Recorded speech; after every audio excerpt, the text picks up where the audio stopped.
दोनों साथ में। वैसे भी बासु सर ने मेरा कैंपस सिलेक्शन में नाम दिया है, कल तक कंफर्मेशन आ जाएगा, फिर चलेंगे। रिमी, हम अब नहीं रुकने वाले हैं। एक हफ्ते से तो रुके हुए हैं यहाँ पे। पहले बोल रही थी प्रोजेक्ट हो जाने दो, अब कह रही हो कैंपस सिलेक्शन हो जाने दो। अरे तो इसमें हम क्या करें दी, इतने सारे काम हैं।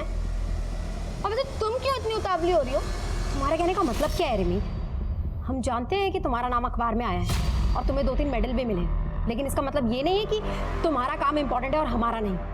हमने ऐसा कब कहा दीदी? तुम्हारा कहने का मतलब तो यही था ना रिमी।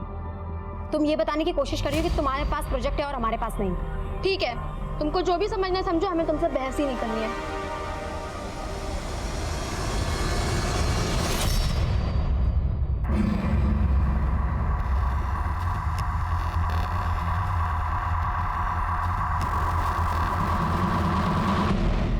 बोला था ना, शी विल नॉट कम।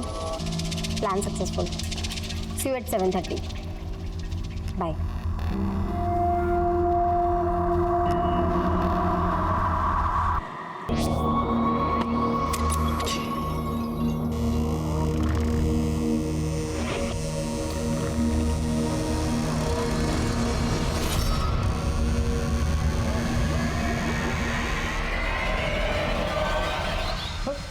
अरे डिम्पी, इतनी रात को बेटा?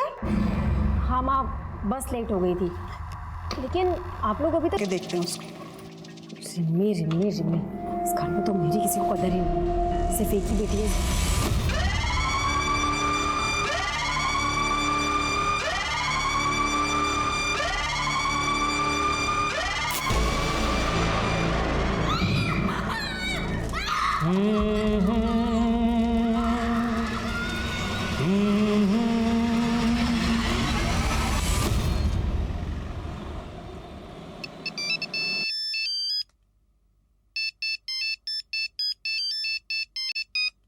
प्रदीप,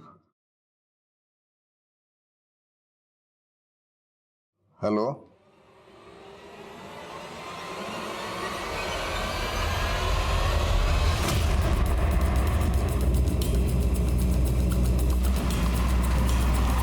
जैन सर, आइए।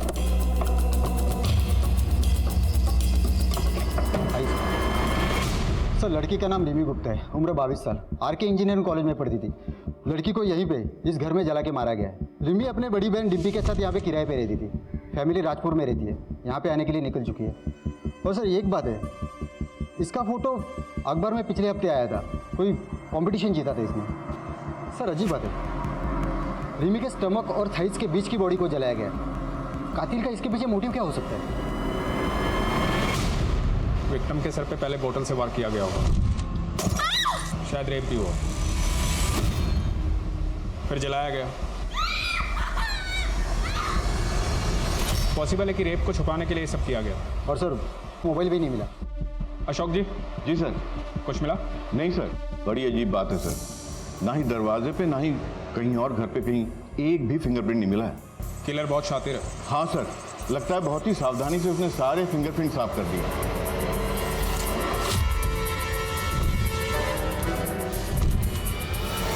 फिर इस घर के मालिक प्रदीप शर्मा ने सबसे पहले बॉडी देखी और उन्होंने हमें इन्फॉर्म किया। आज सुबह जब हम सैर के लिए निकल रहे थे तभी हमने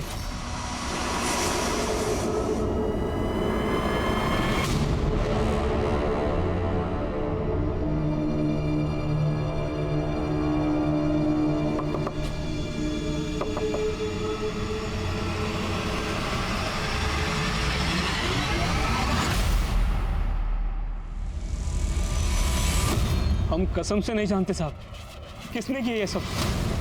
हमारा इसमें कुछ लेना देना नहीं है साहब। घबरा क्यों रहे? घबराता तो गुनहगार है। पुलिस, क्या हुआ यहाँ पे? रिमी कहाँ है? रुकिए, आप आगे मत जाइए, रुकिए। अरे तो आप हमें अंदर क्यों नहीं जाने? हाँ मैं बताता हूँ क्या हुआ, लेकिन आप अंदर नहीं जा। अरे रुकिए, दीजिए ना। रिमी, रिमी, अरे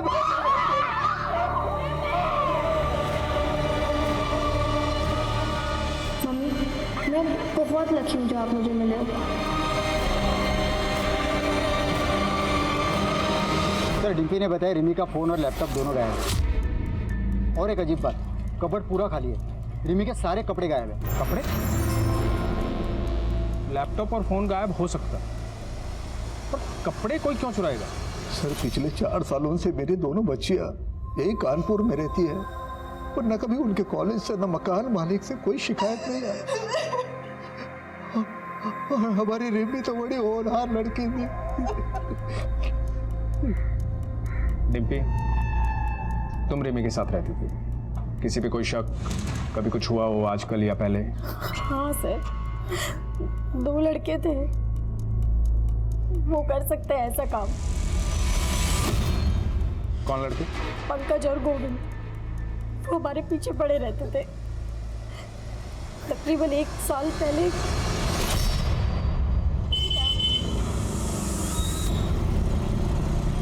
धूप में चलोगी तो ढल जाओगी, चलो हम छोड़ देते हैं। अरे लो, अब तो जगह भी बना दी। दीदी तुम क्यों सुन रही हो उनकी बकवास? रिमी, इन लोगों के मुंह लग के कोई फायदा नहीं है। अरे मुंह लगाओ तो सही, तभी तो पता चलेगा कितना फायदा है। अच्छा, उतारो चप्पल, लगाओ तेरे मुंह, चुपचाप निकल जाओ यहाँ से, वरना अभी पुलिस को कॉल करती हूँ मैं। सॉरी मैडम, हम तो डर गए। अच्छा सुनो, प्लान में चेंज है। मीठी वाली को तुम रखो। पक्का रख ले? बिल्कुल रख लो। हम उन लोगों से इतना परेशान हो गए थे कि हमने वो मोहल्ला छोड़ दिया था, और जब हम यहाँ आए तो वो हमारा पीछा करते करते इस मोहल्ले तक आ गए। कहाँ रहते हैं पंकज और गोविंद, जानती हो? हाँ सर।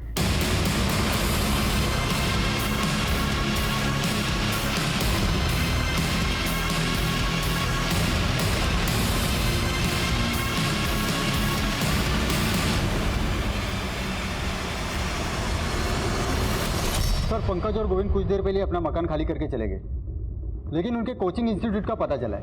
यहाँ से उनका नेटिव एड्रेस भी पता चला है। कानपुर लखनऊ हाईवे पे उनका गाँव है सर। दोनों को घर से उठा लो और विक्टिम के दोस्तों से पूछताछ करो। सर ये सब कौन कर सकता है, इसके बारे में तो कुछ नहीं पता। हमें तो अब तक यकीन नहीं हो रहा कि रिमी हमारे बीच में नहीं है। रिमी जैसी ब्राइट स्टूडेंट मैंने आज तक नहीं देखी। इतनी अच्छी बच्ची के साथ कोई इतना बुरा कैसे कर सकता है? हमें तो कुछ समझ में नहीं आ रहा। सर रिमी गुप्ता का फोन 2 घंटे पहले कुछ देर के लिए ऑन हुआ था, पर सर अजीब बात यह है कि लोकेशन उसी एरिया का है जहां पर वो रहती थी। क्या? एक काम करो, रिमी के फोन को सर्विलांस पे रखो, जो भी इन्फॉर्मेशन। सर रिमी का फोन फिर से ऑन हुआ है। चलो।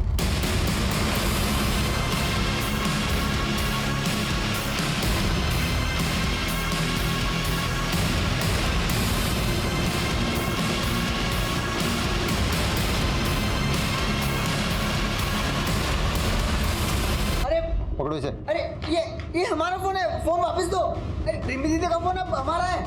अरे मेरा फोन है। पापा इन्होंने मेरा फोन ले लिया है, आप इनको बोलो ना। ये मेरा बेटा दिमाग से थोड़ा कमजोर है, प्लीज इसे छोड़ दीजिए। ये रिमी का फोन आपके बेटे के पास कैसे आया? सर आदित्य को मोबाइल फोन चोरी करके इकट्ठा करने की आदत थी, पर उस दिन पापा रिमी दीदी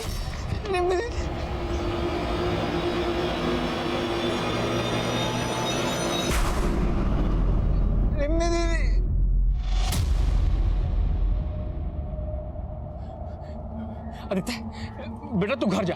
हाँ तू घर जा, बाहर मत निकलना। घर जा, शाबाश, घर जा।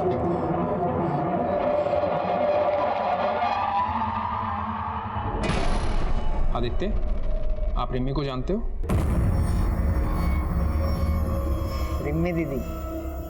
हाँ रिमी दीदी। क्या किया आपने उनके साथ?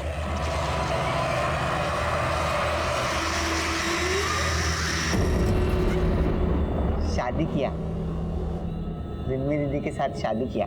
क्या हुआ था उस दिन? किसने जलाया उसे? किसी को देखा था वहां? सब जल गया, सब जला दिया। आदित्य देखो। नहीं, हाथ मत लगा रहा, दूर, हाथ मत लगा रहा। बस कीजिए ना सर, लेकिन ना हमारे बच्चे की तबीयत खराब हो गई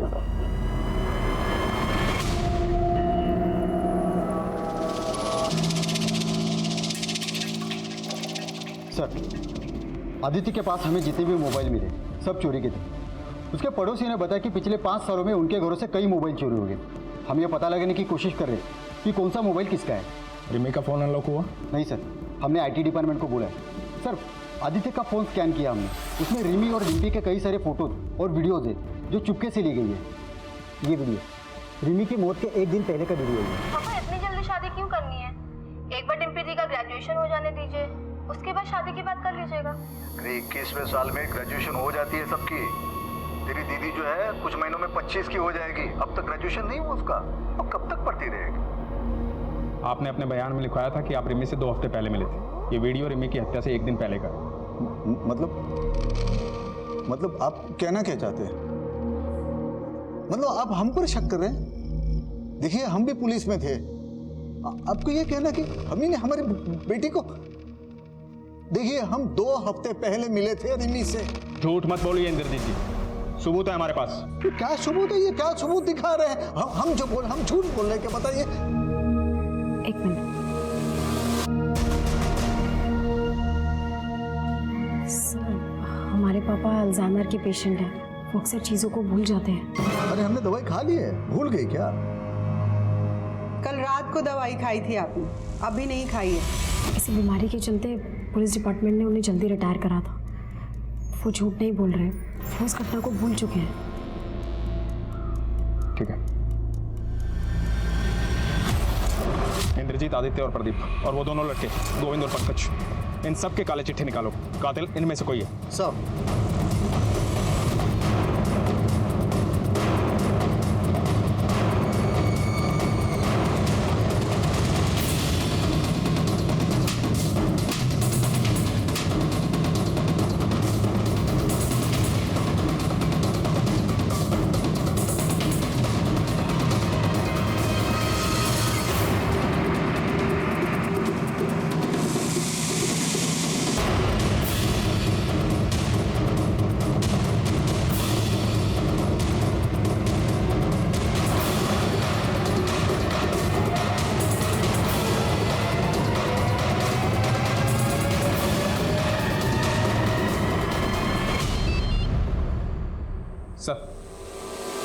सर हम कोशिश कर रहे हैं सर। क्या हुआ सर? छुट्टी पे जा रहा हूँ। 6 महीने तक रिमी गुप्ता का केस अखबारों की सुर्खियां बटोरता रहा, लेकिन पुलिस कातिल तक नहीं पहुंच पाई। अब पुलिस की क्षमता पर सवाल उठने लगे थे। हालात की गंभीरता को देखते हुए सीनियर ऑफिसर्स ने इस केस को एक स्पेशल इन्वेस्टिगेटिंग डिपार्टमेंट को सौंपने का फैसला लिया। पहली टीम के मुताबिक रिमी घर में अकेली थी और उसके सर पर किसी ने बियर की बोतल से हमला किया। उसके बाद उसका रेप किया गया और रेप करने के बाद उसे जिंदा जला दिया। अगर ये केस हमें पहले ही मिल जाता तो शायद कुछ हाथ भी लगता। अभी तो वक्त भी बहुत हो चुका है सर। आई थिंक कोई भी कॉन्क्लूसिव एविडेंस मिलना बहुत मुश्किल होगा। हाँ ना धीरज, 6 महीने गुजर चुके हैं और हमारे सामने सस्पेक्ट की लंबी लिस्ट है। काम मुश्किल जरूर है और नामुमकिन है। सर, रिमी के पिता खुद एक रिटायर्ड पुलिस ऑफिसर और सस्पेक्ट लिस्ट में है। आपको क्या लगता है सर, क्या एक पिता अपनी बेटी को? हमने ऐसे कितने केसेस देखे हैं जहाँ पे रिश्तों की मर्यादा को लांघा गया है। और सबसे इंपॉर्टेंट बात, फॉरेंसिक और क्राइम सीन से कोई फिंगरप्रिंट्स नहीं मिले। मतलब कातिल जो भी है वो हमारी तहकीकात के तरीकों से अच्छी तरह से वाकिफ है। तो मुमकिन है कातिल पुलिस वाला। और सर दूसरा सस्पेक्ट आदित्य गुप्ता, मकान मालिक प्रदीप का बेटा। और प्रदीप के मुताबिक उसका बेटा आदित्य स्टेबल है। रिमी का फोन आदित्य के पास मिला, राइट सर। और हमारे मेन सस्पेक्ट्स हैं पंकज और गोविंद। हो सकता है सर इन्हीं सस्पेक्ट्स में से कोई कातिल हो। नीरज, इस केस में हमें कई फ्रंट पर एक साथ काम करना होगा। प्रतिमा सर, रिमी जहाँ रहती थी तुम उस मोहल्ले में सेटल हो जाओ, बिल्कुल एक नॉर्मल लड़की की तरह। सस्पेक्ट्स के आसपास रहो, हर चीज़ पे नजर रखो। सब्जी वाला, दूध वाला, आयरन वाला, सबकी कुंडली निकालो। इन शॉर्ट, हनुमान नगर में अगर पत्ता भी हिलता है तो उसकी इन्फॉर्मेशन मुझे चाहिए। Okay sir. नीरज, अपने एक आदमी को रिमी के उन्नाव वाले घर के पास सेटल करो। उसे बोलो वहाँ से जितनी इन्फॉर्मेशन निकाल सकते हैं निकाले। देखते हैं रिमी के कत्ल के तार कहीं उसके उन्नाव वाले घर से तो नहीं जुड़े। सर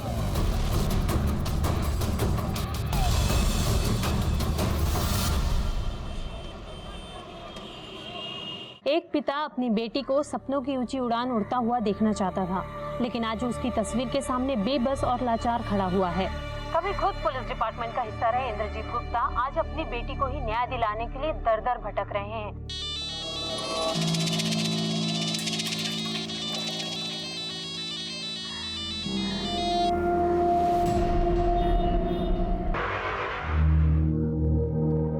अरे डिम्पी,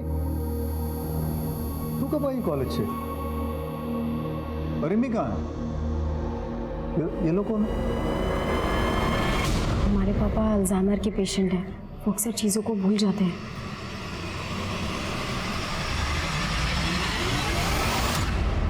अब हम क्या बताएं साहब कि हमारा बेटा आदित्य कहाँ चला गया। पुलिस में भी कंप्लेन लिखवाई है लेकिन पुलिस भी उसको ढूंढ नहीं पा रही। चला गया मतलब?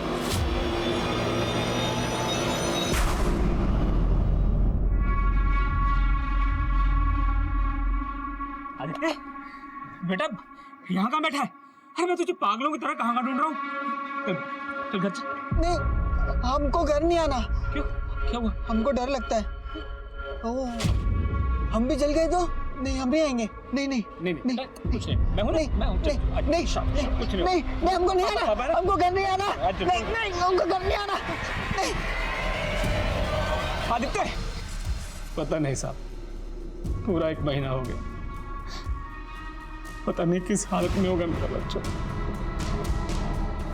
कहीं ऐसा तो नहीं कि प्रदीप ने खुद ही अपने बेटे आदित्य को कहीं छुपा दिया ताकि हमसे बचा सके सर?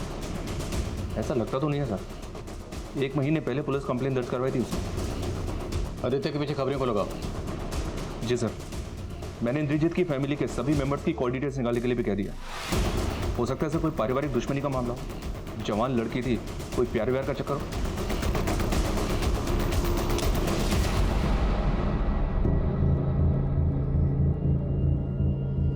रिमी का कत्ल हनुमान नगर में हुआ जहां पर वो किराए पर रहती थी। उस वक्त उसके पेरेंट्स उन्नाव में थे। रिमी एक कॉलेज स्टूडेंट थी और आजकल के बच्चे अपनी पर्सनल बातें अपने फैमिली मेम्बर्स की बजाय अपने फ्रेंड से ज़्यादा शेयर करते हैं। लेकिन पिछली टीम ने ना तो रिमी के किसी दोस्त के बारे में, ना टीचर के बारे में और ना ही कॉलेज के बारे में कोई इन्फॉर्मेशन नहीं दी। और मुझे लगता है कि तहकीकात का सबसे बड़ा लूप होल यही है।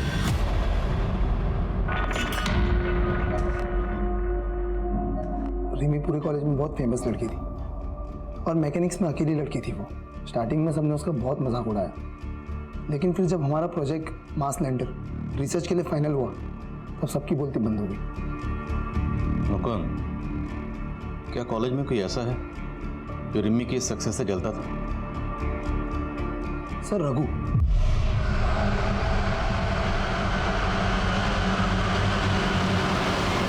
रघु रिमी से बहुत नाराज था। पहले वो भी हमारी टीम में था। मुकुंद, रघु हमें धोखा दे रहा है। उसने प्रोजेक्ट सबमिट भी कर दिया लेकिन हमारा नाम ही नहीं दिया है। What? हाँ। सर, हमने तुरंत एचओडी को कंप्लेंट कर दी। फिर उसके बाद हमारे मेल्स और रिसर्च दिखाए हमको।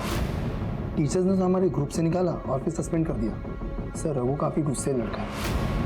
जब हमारी टीम को फर्स्ट प्राइज मिला वो भौंकला गया और उसने रिमी को धमकी भी दी।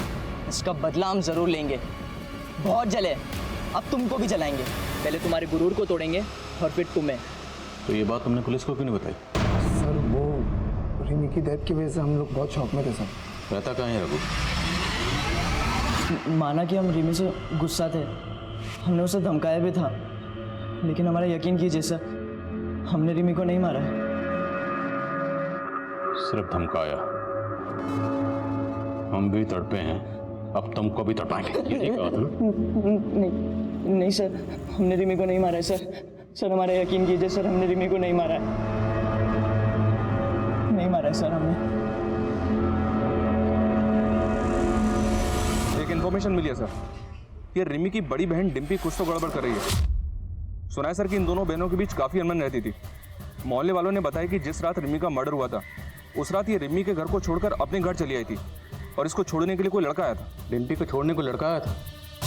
ये खबर पक्की है? जी हाँ सर, मैंने 2-3 पड़ोसी से कंफर्म किया है।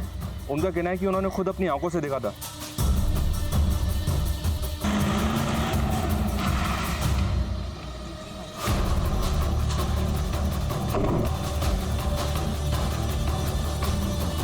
इन पे झूठ मत बोलो। कातिल की रात तुम किस लड़के के साथ थे? सब हम किसी लड़के के साथ नहीं थे। हम तो सीधा कानपुर से बस लेके अपने घर आए हैं। लगता है तुम्हें भी अपने पापा की तरह भूलने की आदत हो गई। लेकिन एक बात याद रखना, जितना ज्यादा झूठ बोलोगी उतना ज्यादा फंसोगी। सर हम उस रात अपने बॉयफ्रेंड नील के साथ थे। कानपुर से कितने बजे निकले? शाम को 7 बजे। घर कितने बजे पहुंचे? करीबन 12 बजे।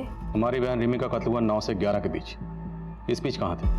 वो नील का जन्मदिन था, हम उसी के साथ थे। सर उस रात हमारा जन्मदिन था, तो मैंने और डिम्पी ने डिसाइड किया कि हम दोनों मेरे घर पर कुछ टाइम स्पेंड करेंगे और उसके बाद मैं अपनी गाड़ी से डिम्पी को उसके घर उन्नाव छोड़ दूंगा।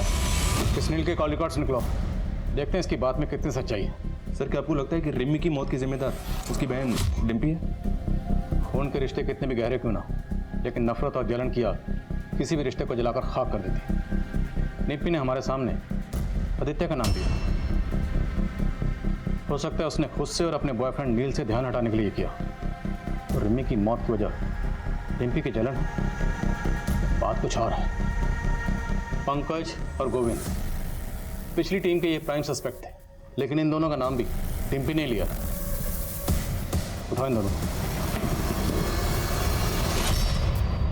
तुम्हारी वजह से मैं यहाँ बार बार लाया जा रहा है। हमें भी पता है तुम हमें दोस्त दोस्त बोल कर ना हमारे आगे पीछे काहे घूमते हो, समझे?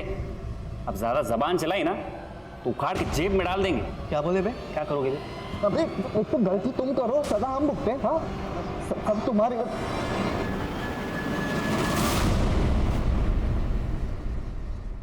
ये नौटंकी बंद करो और ये बताओ कि रिमी को क्यों मारा? सर हम इतने महीने से एक ही बात कह रहे हैं कि हम बेकसूर हैं, हमने इस सब में कुछ भी नहीं किया। एक बात अच्छी तरह से समझ लो, तुम लोगों को तब तक चैन की सांस नहीं मिलेगी जब तक कातिल पकड़ा नहीं जाता। इसलिए सोचो, अच्छी तरह से सोचो।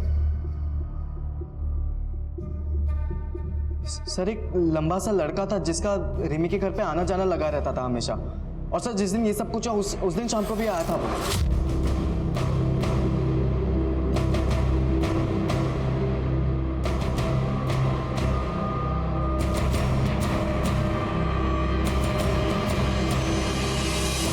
कौन था वो लड़का?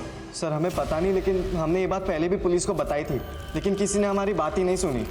स्केच बना सकते हो उसका? नहीं सर, मैं उसकी स्केच नहीं बनवा सकता। मैं उससे काफ़ी दूरी पे खड़ा था और उसका पीठ था मेरी तरफ। लेकिन सर वो लंबा था और उसके पास एक AKS ब्रांड की बाइक थी।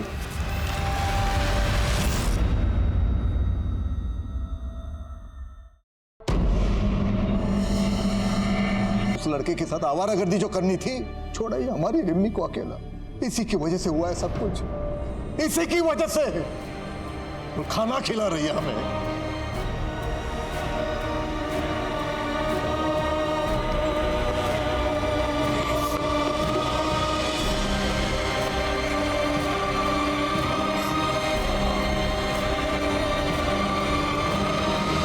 डेटा से कंफर्म हो गया, रिमी का जिस रात को कत्ल हुआ उसी रात रिमी के मोहल्ले में नईम सरफराज नाम के लड़के का फोन एक्टिव था।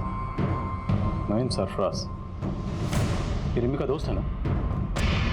हाँ सर, हम उस शाम रिमी के घर गए थे, उसे कॉन्ग्रेचुलेशन कहने। उसका कैंपस सिलेक्शन जो हो गया था। रिमी के तो और भी बहुत दोस्त थे, तो सिर्फ तू ही क्यों गया? सर हम और रिमी एक दूसरे से बहुत प्यार करते हैं। नईम, क्या हुआ? मिठाई लाए हो? क्या बात है? किसी मिठाई की शॉप में पार्ट टाइम जॉब कर ली है? बताते हैं, पहले अंदर तो आने दो। अरे अब बताओ भी। सबसे पहले तो ये मुंह मीठा करो। बात ये है, जो हमारी मोहतरमा है मिस रिमी गुप्ता, उनका कैंपस सिलेक्शन हो गया है, वो भी एक मल्टीनेशनल कार मैन्युफैक्चरिंग कंपनी में। क्या? Oh my God, I'm so happy.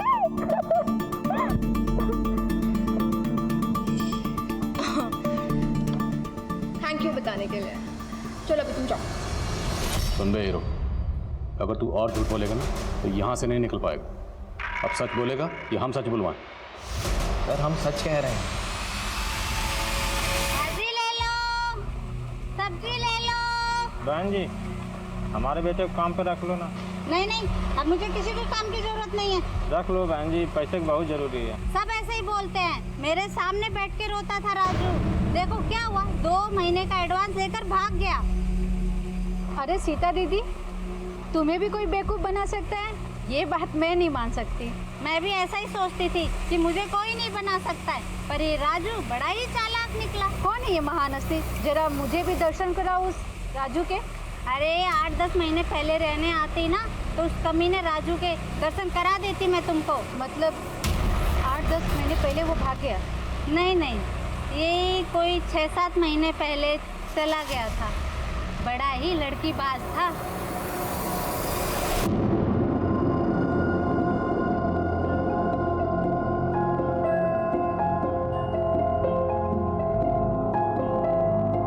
ए राजू, कहाँ जा रहा है? काम नहीं करना?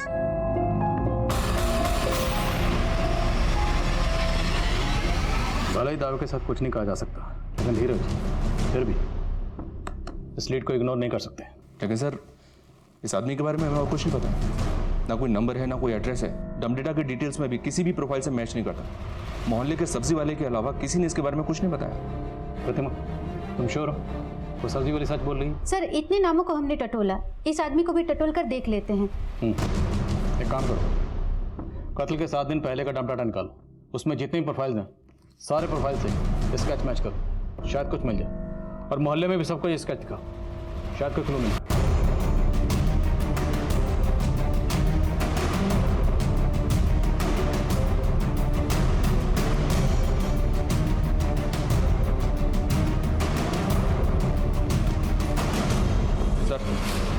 राजू से मिलता जुलता एक आदमी मुंबई के सीसीटीवी में चोरी करता हुआ कैप्चर हुआ है। मुंबई पुलिस ने इसके साथी को तो पकड़ा, पर यह भाग गया। मुमकिन है यही शख्स रिमी का कातिल हो। हमें मुंबई चलना होगा। ये उस चोरी का सीसीटीवी फुटेज बहुत ही ग्रेनी है, पर शायद आपके काम आ जाए। और एक बात, आप जिसे राजू कह रहे हैं उसका असली नाम योगेंद्र है। उसी का साथी गौतम ने हमें खुद बताया। हम गोरखपुर के रहने वाले हैं साहब, और योगेंद्र हमसे कुछ महीनों पहले कानपुर के स्टेशन पे मिला था। और योगेंद्र बालीपुरवा देवरिया का रहने वाला है, और उसी के आसपास हमारा गांव भी पड़ता है, तो इसी बात पे दोस्ती हो गई। और योगेंद्र ही हमको मुंबई लाया था, चोरी का प्लान बनाया था। खुद तो पूरा माल लेके फरार हो गया और हम फंस गए यहाँ। बालीपुरवा में कहाँ रहता है? एड्रेस मालूम है उसका? नहीं साहब, ना हमने कभी पूछा और ना कभी उसने बताया। सर, यहाँ बालीपुरा में पता किया तो पता चला कि स्केच में मिले हुए आदमी का नाम व्यास साहू है, लेकिन इसने 3 साल पहले इस गांव को छोड़ दिया था। इसकी स्टोरी काफ़ी इंटरेस्टिंग है सर। कहते हैं व्यास एक नाजायज औलाद है, और इसी वजह से इसका बाप इसकी माँ को बहुत पीटता था। व्यास ने बचपन में ही अपराध की दुनिया में कदम रख दिया था। लेकिन सर, व्यास की माँ मालती का कहना है कि वो पिछले कई सालों से इसके टच में नहीं है। व्यास की माँ मालती का कॉल रिकॉर्ड्स निकलो और उसका फ़ोन सर्विलेंस पे डालो। हो सकता है वो हमसे झूठ बोल रही है। Okay sir.